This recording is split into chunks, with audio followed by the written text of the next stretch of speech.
Alam mo ba na sa night riding, isa sa pinakadelikado ay yung hindi ka agad napapansin? Night riding visibility.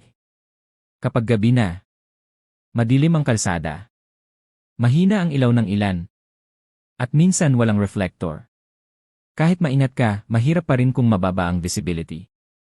Dito pumapasok ang motorcycle and bicycle Hot Wheel LED tire light.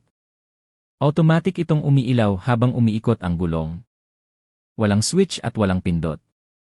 Usually tire light. May motion sensor ito. Umiilaw kapag gumagalaw. Namamatay kapag huminto. Maliwanag pero energy efficient.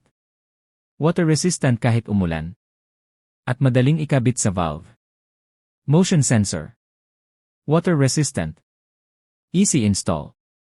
Mas noticeable ka sa daan lalo na sa intersections. At dagdag visibility para sa night rides, may bonus pang astig tingnan ang wheels. 44,000 plus sold, 2,000 plus reviews. Kaya maraming riders ang pumipili nito para sa night riding. More visible ay nights.